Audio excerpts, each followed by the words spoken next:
Happy International Women's History Month. This March, we will be celebrating amazing, phenomenal, and powerful Jamaican women right here on our women's series, Candid with. I'm your host, Janella Precious, and this program is about having light and fun conversations where we learn a little about the journey, the influences, family life, and the part that faith plays. Of course, we are not going to let our guests leave here without giving us a bit of advice. So you're destined to have an hour full of little gems. Our guest this evening is a woman who commands attention wherever she goes. And it's not just because of the uniform. Today, we are candid with Senior Superintendent Stephanie Lindsay. Welcome and thanks for joining us.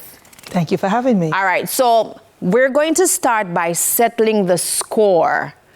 Good people come from Moko, Clarendon. Just look at me.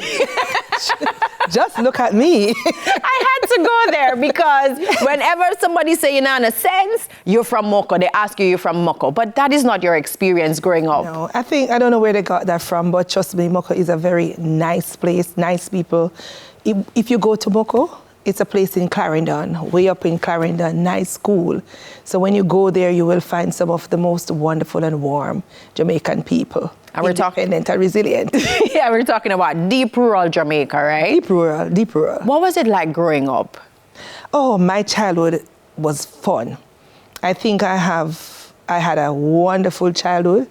And if I should relive my life, I would want to have the same childhood. What made it so much fun? Because, I mean, when you think about today's world, you think tablets and, technology. What made it fun? All right, so I grew up in Moko. My early days I spent with my grandparents, and I am a first generation, so I'm the first grandchild for my generation and for my grandparents. When I was born, they wanted a grandson. My grandfather wanted a grandson, but I came as a girl, so I became the grandson that he never had. And of course, the two other grandchildren were girls as well. So I became that tomboy, and I must hasten to say that my grandfather was my favorite person in life. What made him your favorite person? Is it in the way that he nurtured you? What did he do that will always stick with you as an adult? So the values. My grandfather taught me how to be a strong person. Very early in my life, I was told to have an identity and to learn to define myself without having persons defining me. And I think that has prepared me for the life ahead. So growing up in Moko and with my grandfather, we grew up on a farm. So my grandfather also believed in self-sufficiency. He thinks that you should have everything and own everything that you need. So our regular mode of transportation then were donkey and mule. So my grandfather had his own donkey and mule. And then we had cows, all the cattle you can think of, cow, pig, chicken. So we very early, we grow what we eat and we eat what we grow. So we had all those. So growing up as a child, we felt very privileged because we believed that we had most of what we needed. So something that was instilled in us very early, the whole thing about sharing. So our home was the home where everybody come when they needed something. And we didn't have much, but there was always something to share, even if they have to split our dinner in half to give to somebody else. And I can tell you that food and cooking and big kitchen was pretty much a part of our life because it is like, it's a given that by the time the pot finish, somebody going to show up. So they used to have this little tradition that they say, boy, I'm going to tie out somebody today so that they don't catch the pot. So they would cut up pieces of food and throw it along the pathway because they claim that when you do that now, the person who timed the pot would come, but there were at least like 3 people in the community who always show up for dinner. But so we got to the point where we just knew that we're going to cook a little extra. If it's a day when my grandfather would kill a pig, he would share up with the community whatever he has. And then that's how I learned about the barter system because different families had different things. So when you go into somebody's house, you take something with you. So if it's a basket with a few tomatoes, a piece of yam, a piece of pumpkin, but you don't show up at somebody's house without taking something. So there's always something, some sharing going on. I dare say that, am I correct when I make the assumption that you're a great cook? Yes. I am a very good cook. I cook very well, and I love food. And I think it's part of my upbringing, because we have family tradition where at least 3-4 times for the year, we just come together and just cook. We're cooking at somebody's house because food is something that really brings persons to get people together.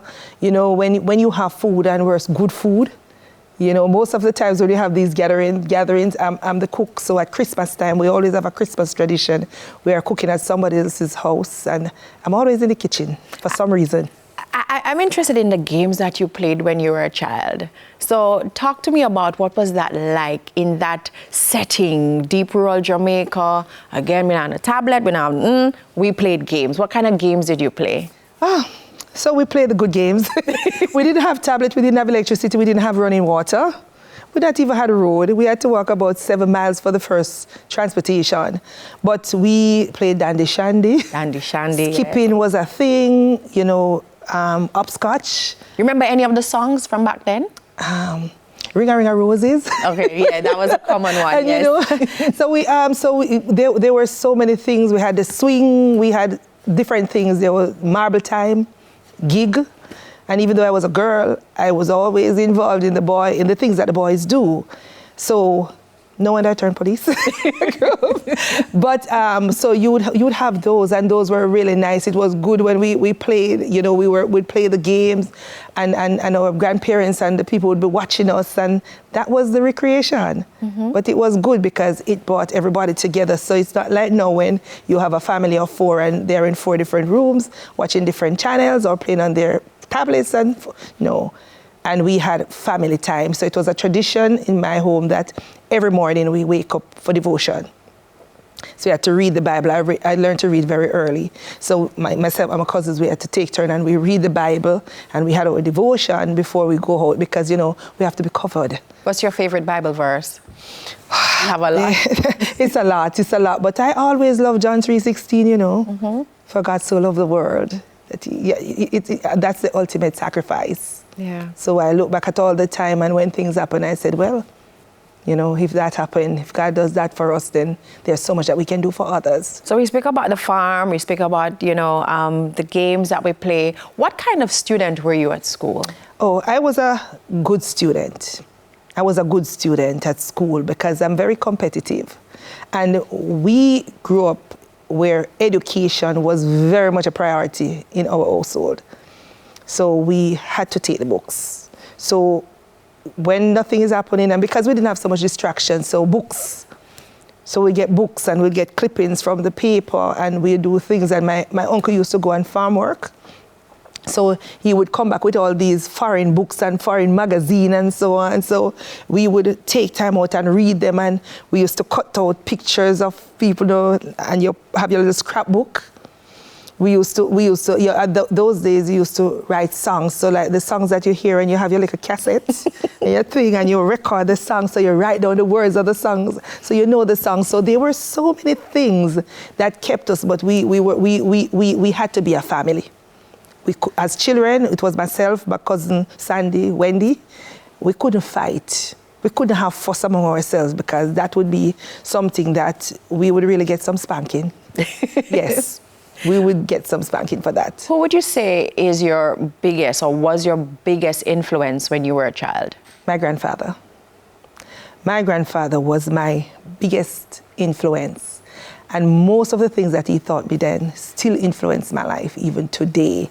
So my grandfather, he has really taught me self-confidence, resilience, and he taught me how to fight.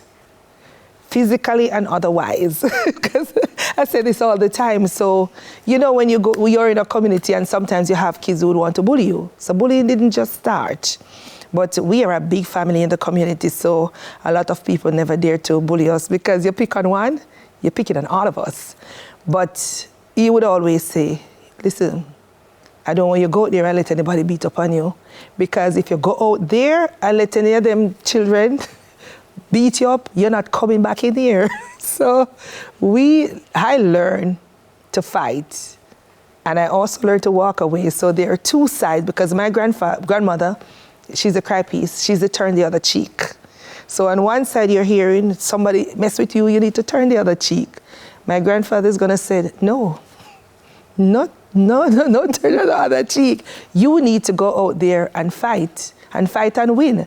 And if you know that you're not going to fight and win, you try walk away, but don't lose. So even though that was some physical encouragement, but even so, you had the opportunity to make sound decisions, whether or not you're going to get into this fight and lose and can't go back home, or you know when to walk away and just say, today is not my day. If your grandparents were to see you now, what do you think they would say?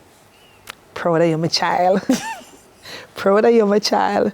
My grandfather said, it's my granddaughter that you know. So it was really growing up, good growing up as a child, because I came from an era where it's the community that raised the child. So it was church, a lot of church. Church was part of my early beginning. So it was church in the morning, church in the afternoon, church at night. Our church started from the Saturday, because we went to Sunday church. So every Saturday, we would go and clean the church and get it ready for church Sunday morning. Then Sunday school. At one point, I was a Sunday school teacher. Yes, so that has been a good part of my foundation that I've not departed from, even as an adult.